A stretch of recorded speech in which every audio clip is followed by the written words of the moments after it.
Roddy Williams, welcome to Beyond Stage Fright. You're a baritone with a very wide-ranging, versatile repertoire. You've sung a lot of principal roles in all the British opera companies and international opera companies. You've sung concerts with some very renowned orchestras, and you regularly give song recitals. You've made numerous recordings, and you're also a composer.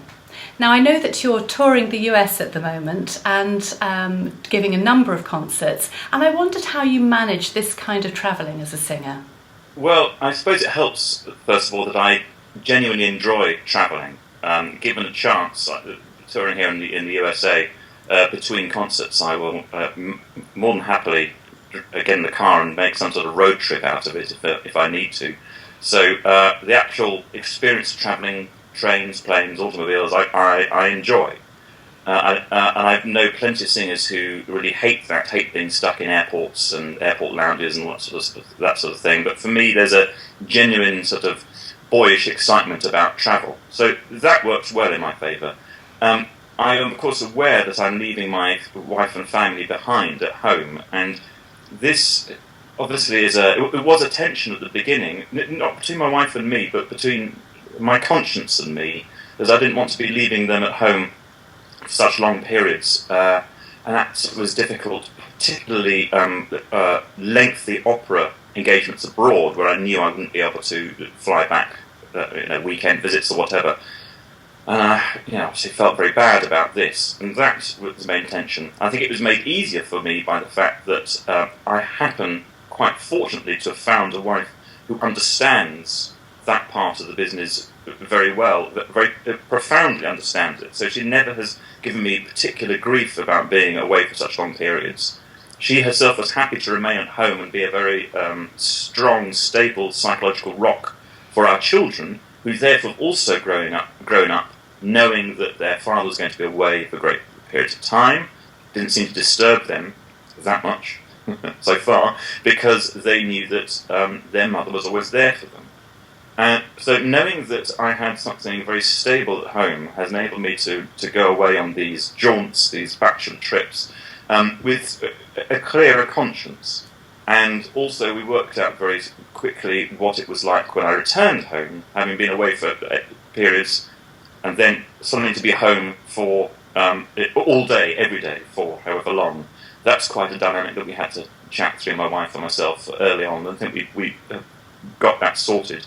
I would go into super dad mode, super husband mode, and start hoovering everywhere and doing as much cooking as I can and cleaning everything to try and make up for the time I've been away, until my wife said, "You know what, Roddy, you don't actually have to do that."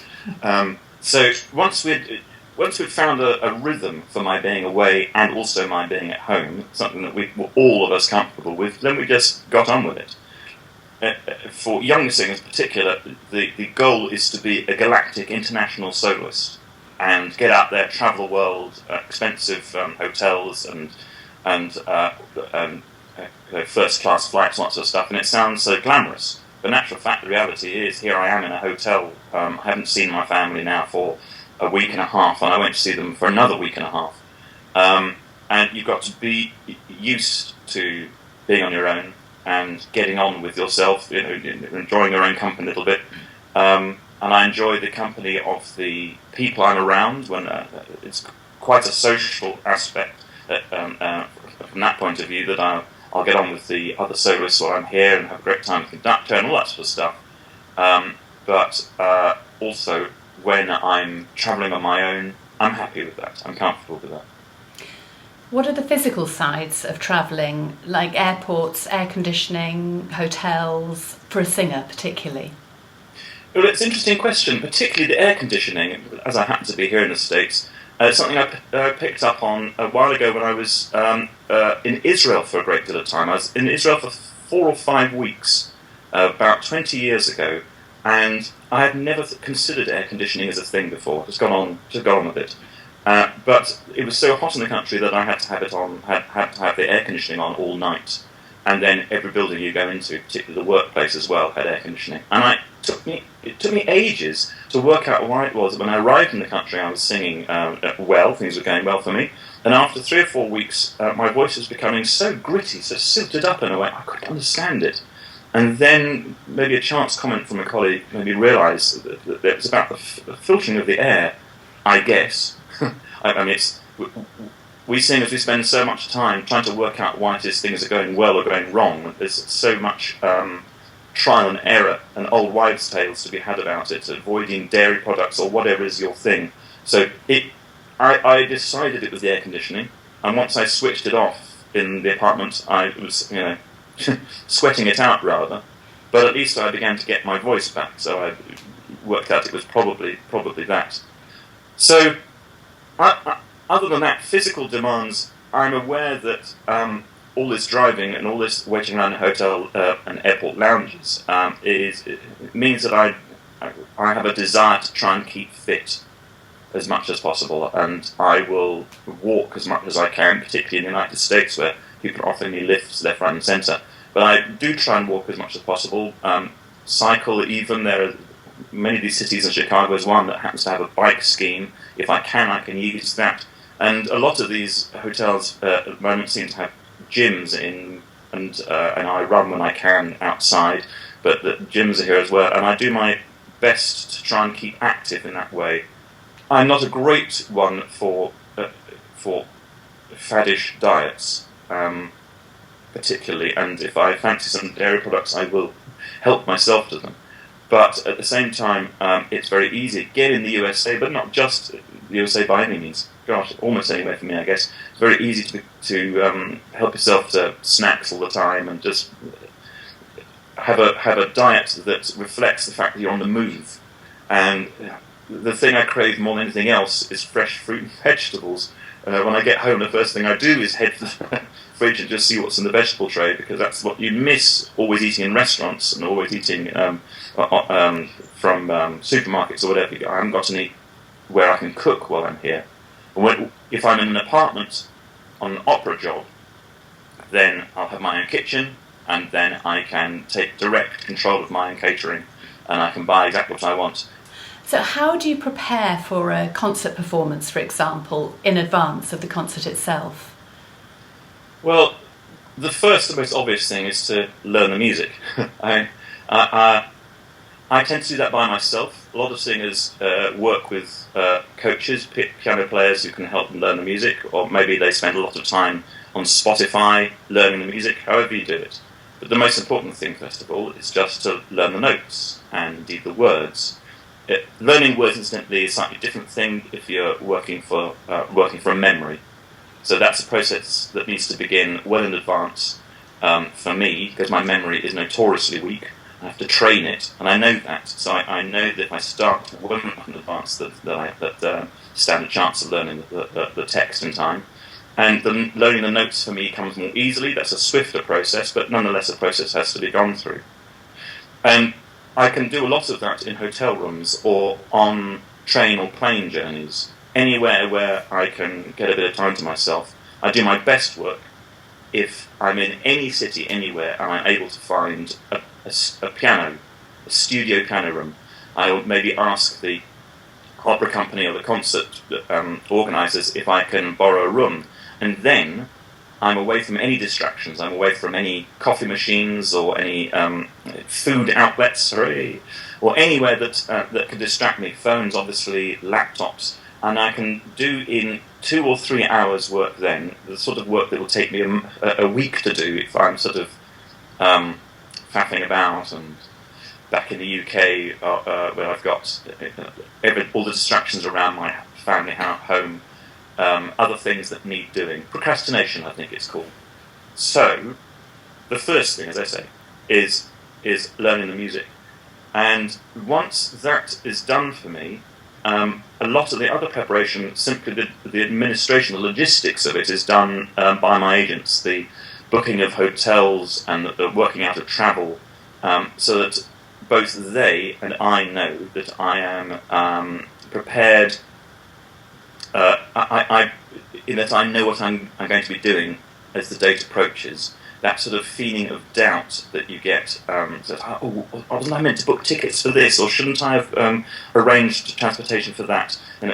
It's a wonderful comfort blanket for me to know that my agents, I've got someone who whose job it is to look after me in that sort of way. And between the two of us, we get all those bases covered. And both of us can rest more easily when we know that I've got an itinerary and I know exactly where I'm meant to be at what time. The process of learning the music, getting au fait with the music, can take weeks, or it can take months, or with something I know very well. For example, I've got a sea symphony coming up in Cincinnati in a week or two, and that piece is an old friend, and I'm not even sure I've got the music in my suitcase as I travel around the US. I will not really need to open it to look at it until I get there. We've got 3 or 4 days rehearsal in which it's already sung into my voice. I know how the music goes. I'm simply looking forward to the enjoyment of singing that again in a new, different place. What is the whole memorisation thing for you, and what do you struggle with, and how do you manage it? Memorisation is a beast because it's a little bit like revision. You don't know how much revision you're going to need to put into it until you arrive at the exam. And then when the exam begins, you turn the paper over and think, I know all the answers to these, or you turn the paper over and go, oh my goodness, I forgot to revise that bit. It is the age-old how long is a piece of string question. So there is a certain slightly different pressure. I was going to use the word terror, but I use that glibly, and I mean to use it glibly, but the terrors come when I have a new program, and I'm talking really about recital programs here, because opera is slightly different. I'll come back to that, to why later maybe, but particularly recital programs, memorising piece after piece, I do my best to try and keep new music in a recital program down to about 25% if I can, but the other 75% of the recital program also needs to be from memory, even if it's music I thought I knew. And when I say music, words I thought I knew. They don't sit on the sort of hard drive at the back of my brain in the way that I wish they would, and the way that they sometimes do in other people. So I do need to revise old, familiar music from memory a great deal before I go into performance. And then again, the actual idea, the method of putting words into my brain is quite tricky. I don't know how to do it, other than sitting with the music in my lap and just reading it over and over again. I sort of thought that maybe if I listened to it a lot while I'm driving, that might help. No, it doesn't. I thought that maybe by singing it over and over again, but the more I practiced, the more it would go in. Well, it does to a certain extent, but that's very slowly for me. There is no other way for me to learn words than by looking at them, reading them, looking away, trying to remember them, seeing where the gaps are, looking back. It's a long and laborious process. And I realise that if I'm not concentrated particularly well, I can spend an hour on just this sort of thing, go away and realise that nothing has sunk in because I've actually been distracted. My brain has been distracted. I've been thinking about something else. Likewise, I can load a song onto my brain, think I've done a really great job, and then as I walk around the town or go jogging or whatever it is and try to recall it, I realise that nothing's gone in at all. It can be like writing in sand. So it's a laborious process, but has to be done. And of course, just while we're here, strophic songs are the big nightmare. I don't know if other singers have this particular problem. Maybe they have their own ways around mind maps or whatever techniques.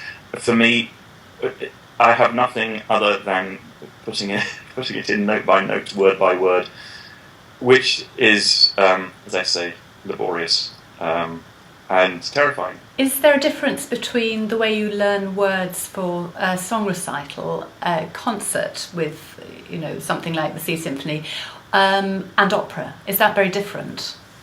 Well, the thing about opera is it's rarely strophic.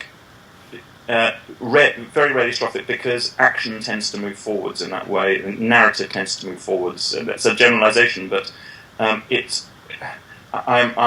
had in the back of my mind, for example, Sharpless in Madame Butterfly, which I'm doing in a couple of months' time. So I know the music for that fairly well as a listener, and that of course is not strophic. And it's almost, learning Puccini, I feel sometimes is almost like music -1. You simply climb aboard this wonderful endless melody and keep going. The music tells me where the words are going to go. That's very different to learning a song recital. Also, the fact that interacting with other characters, that you respond to what they say. So, if the tenor's singing away and he looks at me with an inquiring eyebrow, it's probably my turn to reply. And that sort of dialogue between people, interaction between characters, is a wonderful hook on which to memorise words and music, which you don't have in recital because you're generating the entire conversation. It's an evening of monologue. And of course, if I were to put the number of words and notes that Sharpless sings in Man the Butterfly all together and measure them against the number of notes and words I would sing in a simple evening's recital, solo recital, you'd see the disparity between the two. There's so much music to learn in a recital.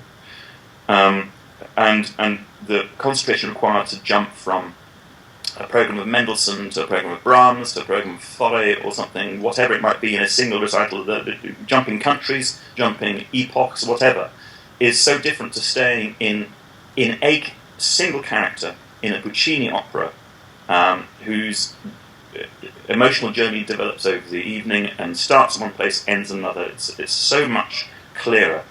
How about performance anxiety? Do you have any issues with that? How do you manage?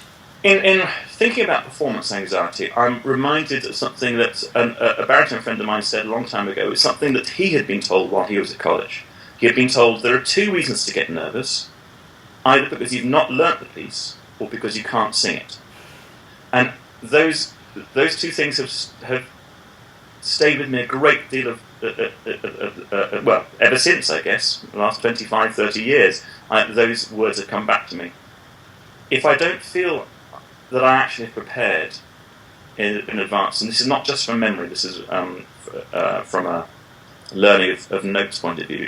If for whatever reason I've not prepared, I don't feel prepared enough, then I will get nervous. I mean, and by nervous, I'm nervous for everything I do. For every performance, I have a small amount of nerves. Some of those are good nerves.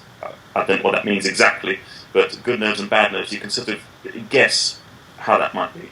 So I'm always good nervous before a performance. I'm very rarely blasé. If I've not prepared, if I had that inkling, I should have spent more time on this. I should have had another plane journey or hotel room studio moment. I'll know, and I will feel nervous. Likewise, if I'm singing a piece that has got some breaths in it, or some high notes, or some vocal demands that I haven't really got under my belt, and there is the opportunity for a large yodel or a lot of egg all over my face, then of course I'll feel nervous too. Particularly, of course, if I'm aware that I'm singing something that is a famous piece, that audiences have expectations of it, and that, like for example, imagine briefly that one's a tenor. What an extraordinary thought. But for a tenor, every piece, almost certainly every opera, revolves around 2 or 3 high notes, and often 2 or 3 high notes that the audience know and are expecting. And if not the audience, certainly one's colleagues on stage and the chorus behind you, they're all thinking, well, how's he going to manage the top Z? And will it be great? And I mean, that sort of expectation and pressure I can really do without. And I would find that a very nerve-wracking thing, to be judged in such a way. Actually, when I look over the music that I've sung over my career, I have often avoided that sort of pressure by singing repertoire that's not so well known, or by singing repertoire that's not so vocally demanding. And so those moments. Here's something I remember. I remember flying into the States a few years ago to do the Barber of Seville, and as I flew into the country, I was aware of this knot in my stomach, in my guts, and I thought, what's that? That's I don't always get that. I don't usually get that. And it was that knot of tension about the first Figaro aria, the high one, the Largo Factotum, that everybody knows. Anybody who knows opera will know that aria. They may not realise how high it is for the baritone. And I felt a tension from the moment I touched down in Miami to the moment I left. And it was about that one aria. So that was my window into what it's like to be a tenor. Have you ever had any complete disasters on the stage, and how have you managed them? Complete disasters on stage.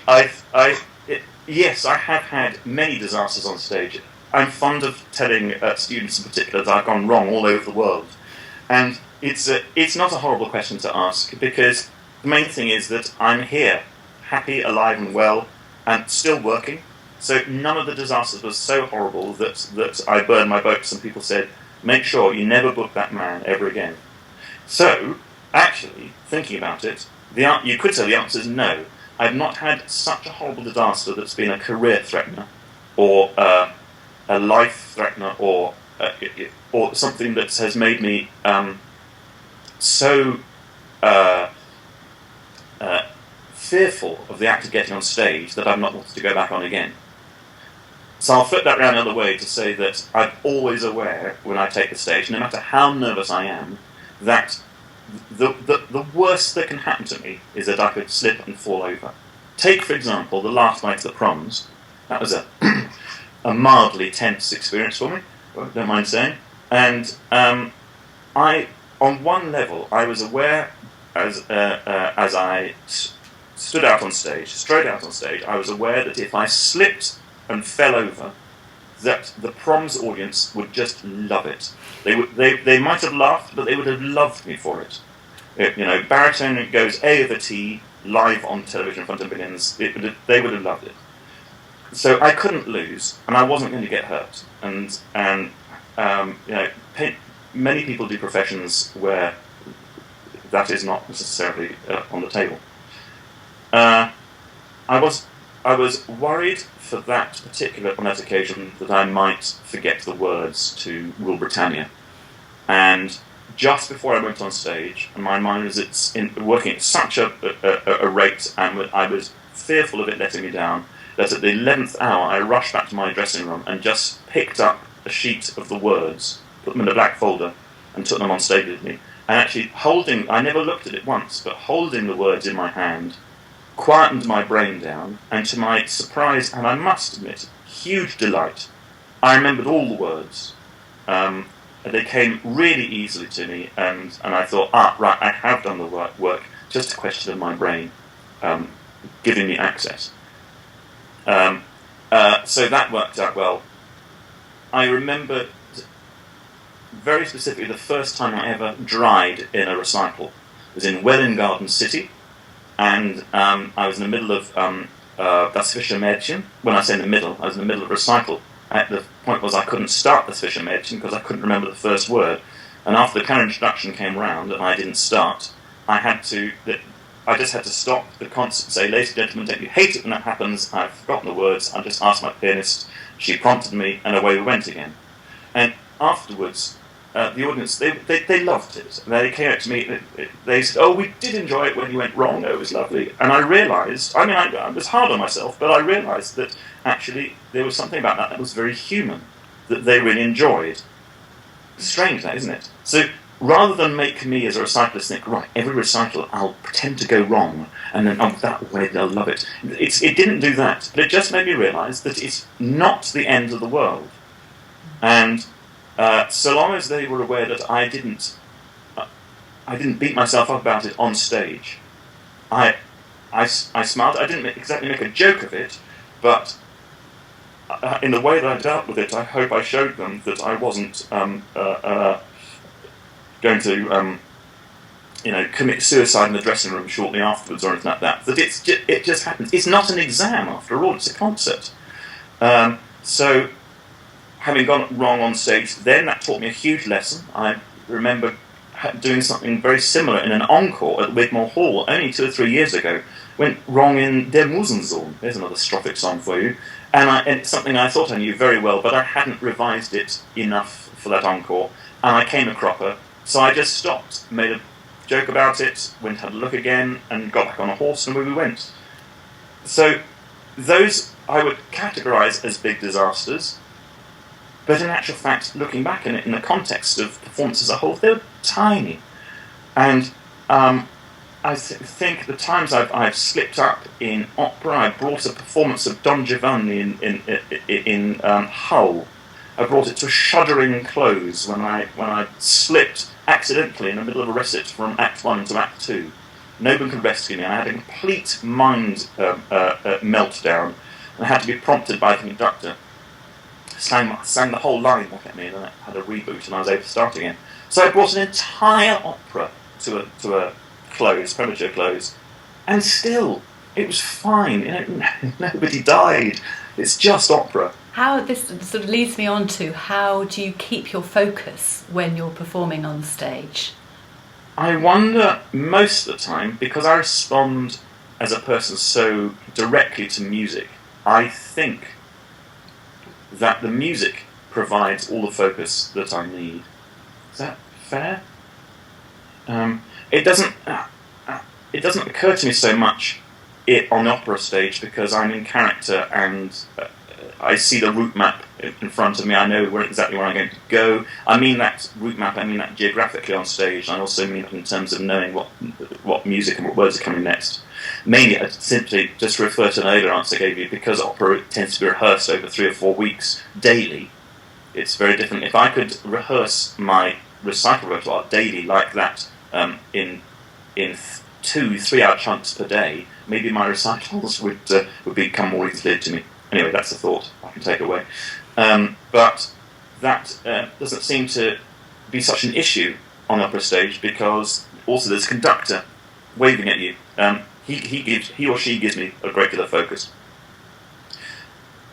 In recitals, I often refer to, when I'm coaching students again, I often refer to the 2 guys on my shoulder. The one who's whispering into my ear saying, "You get the next bar, you're going to go wrong. You're going to forget that bit. The next note's high E. Have you got it in place? Don't think so. Oh, that was messy."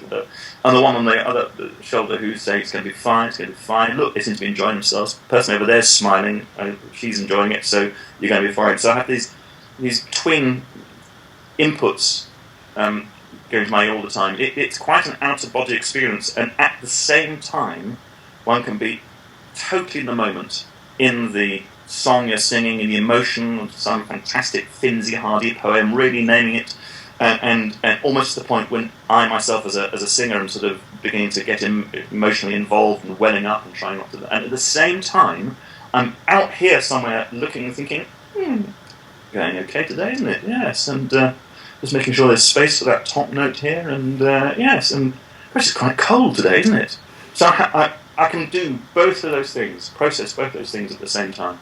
And when you ask about focus, so long as this chap back here, or whichever guy on my shoulder, whichever way you want to look at it, as long as that person doesn't reign so supreme that I really end up with my mind drifting, thinking, I'm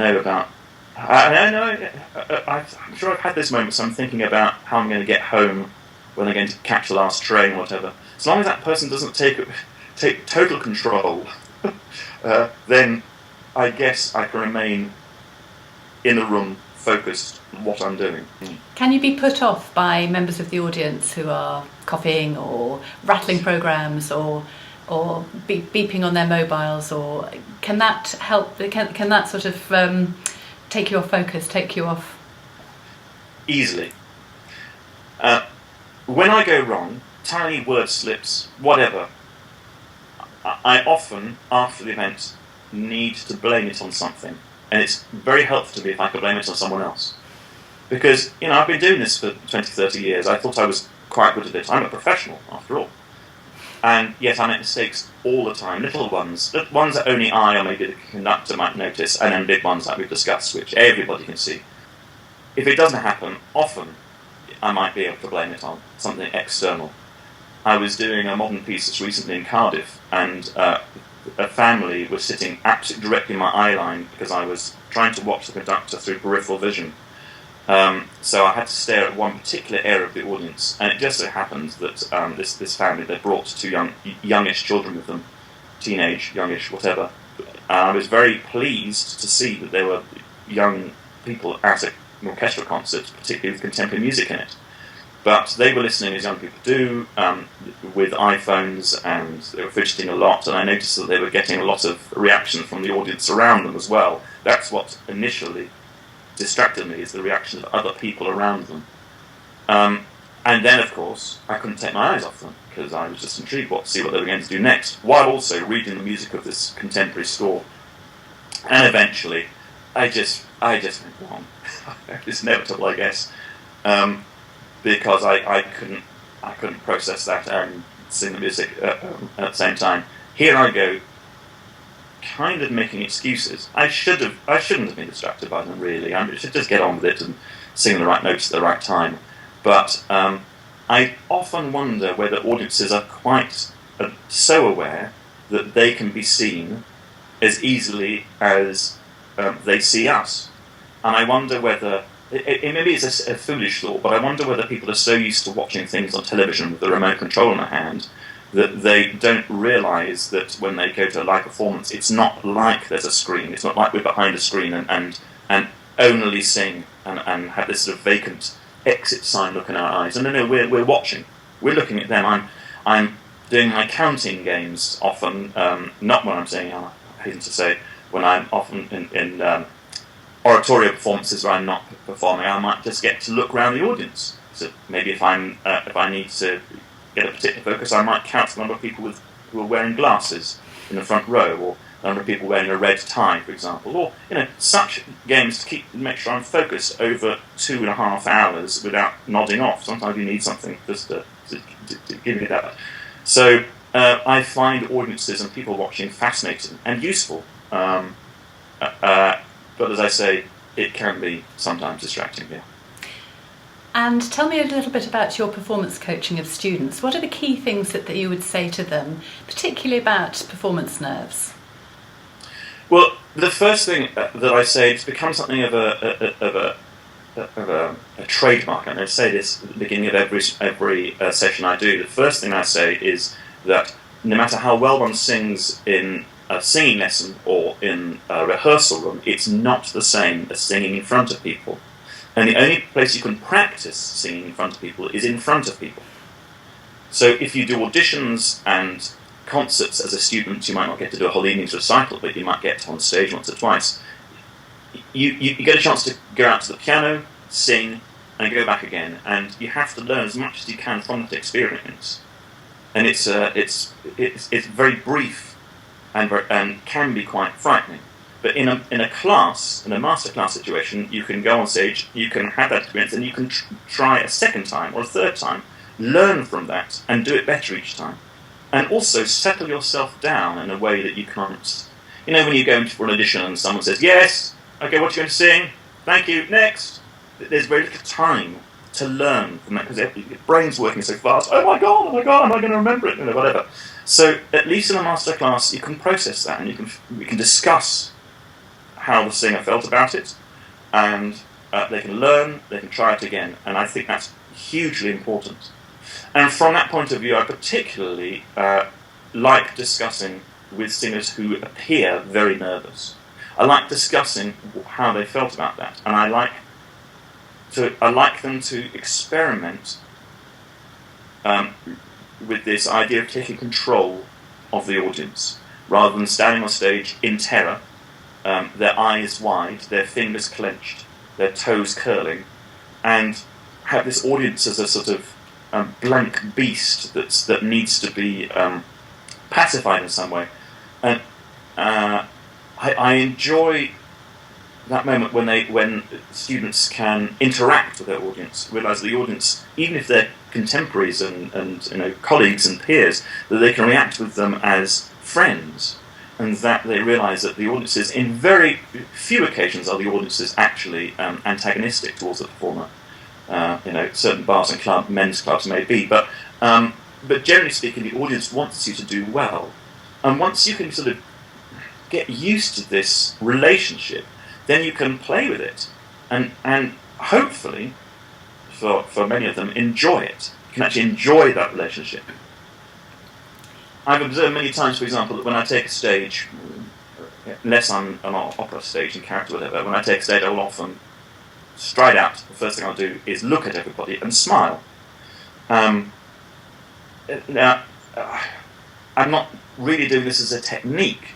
I'm just aware as I step out on stage that I would like to have a good time. I hope, therefore, the audience would like to have a good time. And that we can all relax in that opening moment, and they can see me come on stage and think, "Oh, he looks comfortable. This should be okay," and I can at the same time feed from that sort of feeling of comfort and think, "Right, yes, okay. I think this first piece, I don't know it that well, but let's give it a go, and hopefully we're going to have a good time." That's what I want younger singers to be able to investigate in these sort of past situations. And what does it feel like to you when things are going really well, you feel you're singing really, really well on stage? What does it feel like?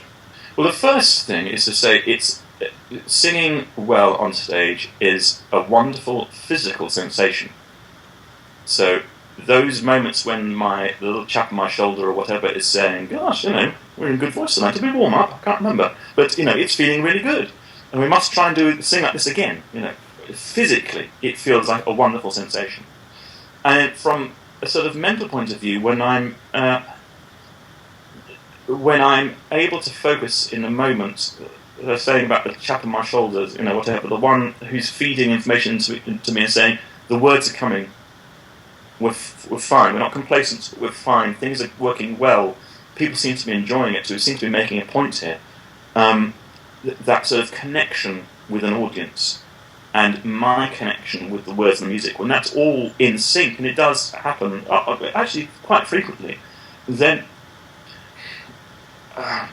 it's difficult to put into words how I feel about it, but I am at least aware that I'm in the right place and doing the right thing. In all seriousness, I thought when I gave up teaching that I would do this job as long as I enjoyed it. I think that was when I discussed it with my wife all that time ago. We said I'd do it for as long as I enjoyed it, and if it became onerous and difficult, people warned me that it's a backstabbing world in opera and all that sort of stuff, and it's a terrible existence and all this travelling and that. So I thought if I don't enjoy it, then I'll simply stop and do something else. But the truth is that the whole package, the singing on stage, getting it right as we were discussing just a moment ago, but also the travelling and the people I meet and the whole life, I find it hugely rewarding and hugely enjoyable, which is why I'm still doing it. And I'll go on doing it as long as people want to hear me sing. In other words, as long as people keep booking me, I guess.